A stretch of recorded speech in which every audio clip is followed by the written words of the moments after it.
I'm Barbara, 72. For months, my husband laced my evening tea. The day I finally broke, I learned his real name. What I'm about to tell you will shock you. After my husband Frank passed 4 years ago, I thought my life was over. But then I met Charles at our library book club. It was October 2024 when he first approached me. Silver hair, warm brown eyes, a suit that whispered money. "Excuse me," he smiled. "Weren't you the lady who recommended that mystery novel?" At 68, Charles seemed perfect. A widowed professor who spoke passionately about literature. Charles wooed me with old-fashioned romance, handwritten love letters with orchids, Shakespeare quotes during picnics in Central Park, weekend trips to wine country. "Barbara, my dear," he'd whisper while adjusting his gold watch, "you deserve to be pampered." When I protested, he'd tilt his head slightly to the right and silence me with a kiss. After 6 months, Charles proposed during sunset dinner at the Rainbow Room. He got down on one knee with a stunning sapphire ring. "Barbara, you've brought joy back into my life. Will you be my wife?" I sobbed yes. My daughter Susan was worried about the speed, but I told her, at our age, every day is precious. We married at the Plaza Hotel in April 2025. Charles insisted on sparing no expense: designer flowers, string quartet, open bar for 200 guests. The wedding cost $75,000, which Charles paid without hesitation, that familiar head tilt appearing as he signed checks. "Nothing but the best for my bride," he'd say, touching that gold watch. Our honeymoon in Italy was magical. But 3 weeks after Italy, Charles began receiving mysterious phone calls at all hours. He'd step onto our balcony, speaking in hushed tones. Whenever he tightened the gold watch band, I knew something was wrong. When I'd ask, he'd wave dismissively. Just business with my late wife's estate. Then came weekend disappearances to handle family obligations. The first red flag appeared in June. I found a bank statement in Charles's jacket from an institution I'd never heard of. The account had 89,000, but the address was a P.O. box in Las Vegas, not our Manhattan home. When I confronted Charles, his face went ashen before he recovered, that nervous watch band adjusting gesture giving him away. "Oh, that's just a business account I'm closing." The devastating truth began unraveling piece by piece. First came July 12th, when I was having lunch with my friend Patricia. She mentioned seeing a man who looked exactly like Charles at an Atlantic City casino. He was with a much younger brunette, Barbara. They seemed very intimate. My blood turned to ice. Patricia described Charles perfectly, right down to that distinctive gold watch. That evening, I confronted Charles. His reaction was explosive. He slammed the glass. It burst. A bright thread of blood slid down his wrist and kissed the linen as he roared. "Are you seriously going to believe malicious gossip from bitter old women?" The gentleman I'd married had vanished, replaced by this frightening stranger. Maybe I made a terrible mistake marrying someone so paranoid, but something in my gut told me Patricia was telling the truth. Over the following days, I started paying closer attention. I noticed he never let his phone out of his sight. I saw him hastily closing laptop screens when I entered his study. Most disturbing, I discovered a second set of car keys hidden in his golf bag. In August, Charles announced he needed to attend a week-long academic conference in Chicago. His story had inconsistencies. He claimed it was about medieval literature, but I'd never heard him mention that field. The night before he left, I made a decision that would change my life forever. I called a private investigation firm specializing in romance scams. What Detective Maria Rodriguez discovered 3 days later destroyed my world in stages. Day 3, Bombshell 1.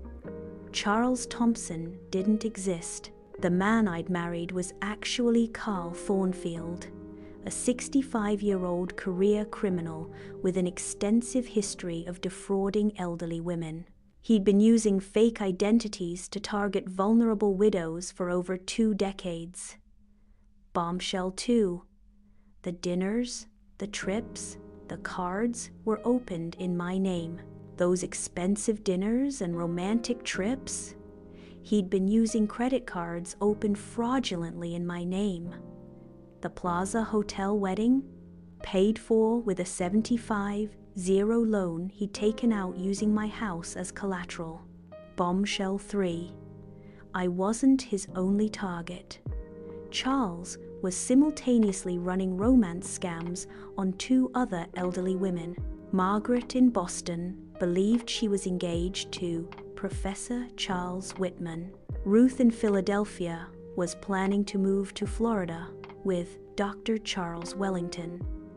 But Detective Rodriguez saved the most horrifying revelation for last. She'd found evidence that Charles had been gradually poisoning me with prescription sedatives mixed into my evening tea.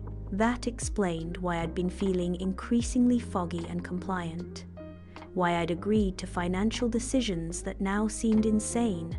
When Charles returned from his fake Chicago conference, I was ready for him.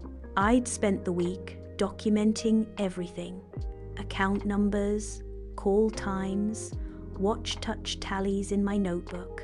He walked through our front door, carrying expensive flowers, that familiar, charming smile lighting up his face, completely unaware that his house of lies was about to collapse. I was sitting in our living room when he entered. "We need to have a serious conversation, Charles," I said. "Or should I call you Carl? Perhaps you'd prefer Professor Whitman or Dr. Wellington?" I watched the color drain from his face. The bouquet skidded across the floor. Roses fanned like spilled velvet. The room went very quiet. The refrigerator's thin hum, the clock's second hand stitching the silence. His thumb worried the bezel of that gold watch. For several long moments, we stared at each other across our living room.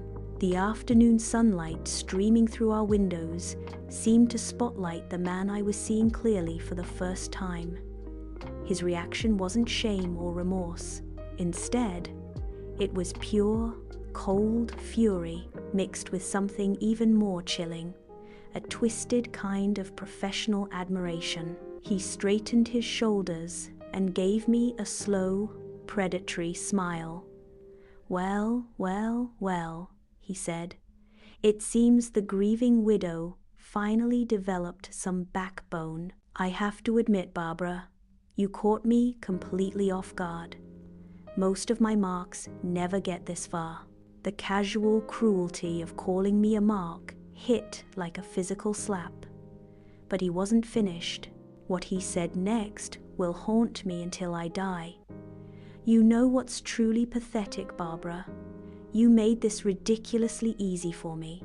Margaret at least asks to see financial statements. Ruth insists on meeting my supposed colleagues. But you handed over your bank account information after our second romantic dinner because you were so desperately grateful that someone could love a dried-up old widow like you. That night, after Charles packed and disappeared forever, I sat alone in my kitchen and wept until I thought my heart might break. I wasn't just crying for the money he'd stolen, though losing 156.0 represented my entire life savings. I was grieving for the trust I'd never fully recover, for the love that had been nothing but an elaborate performance.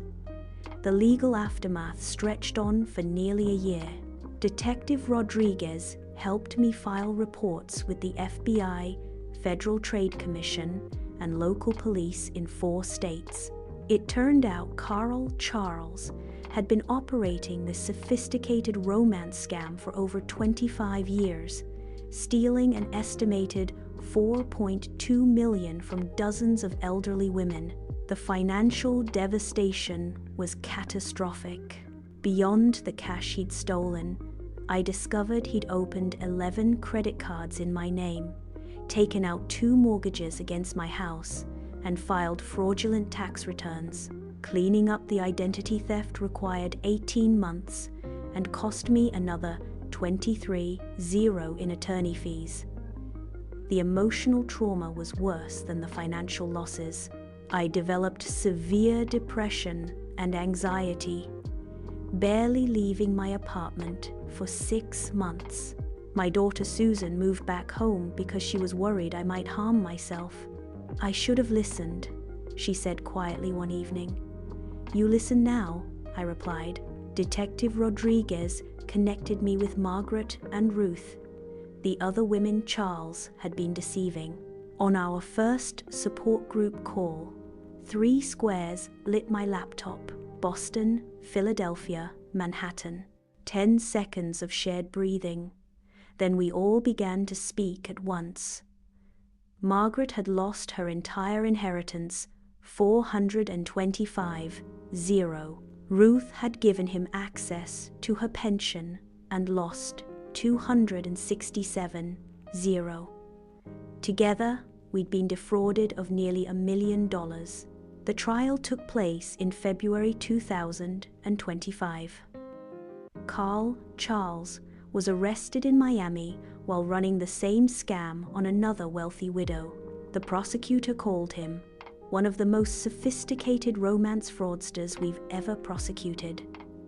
During sentencing, Carl Charles showed no remorse. When the judge offered him a chance to address his victims, he actually smirked and said, "Your Honor, these women were lonely, desperate, and pathetically grateful for any male attention.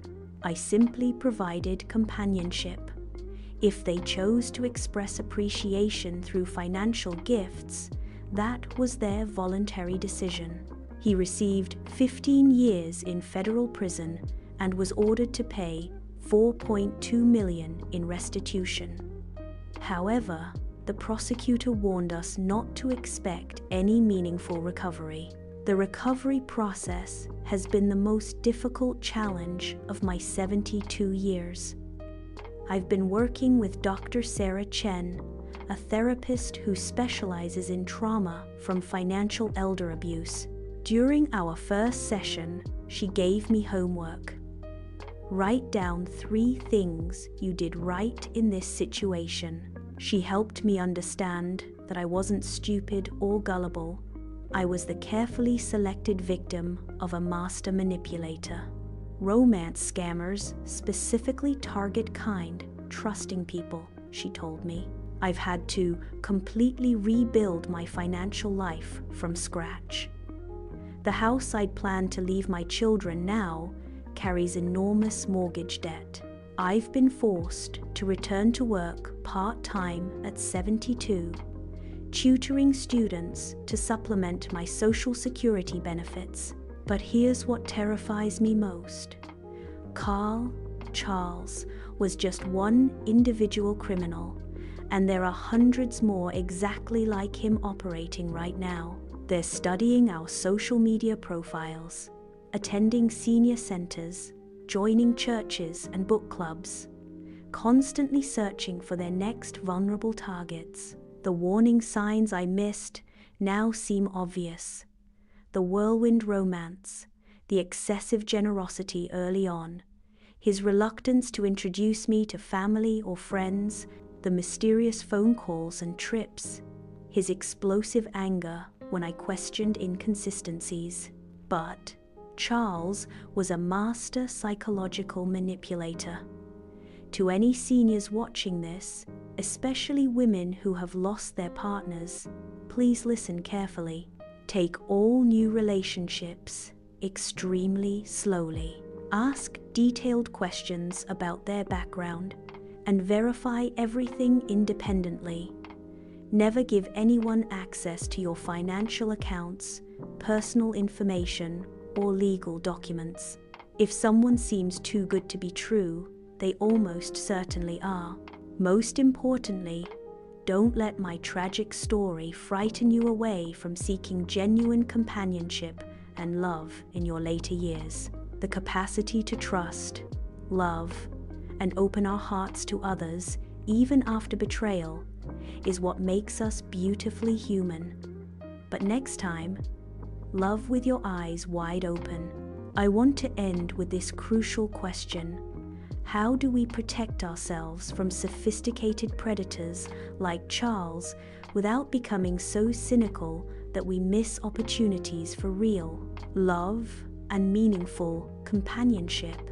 How do we find the right balance between hopeful openness and necessary caution? I'm still learning the answer every single day.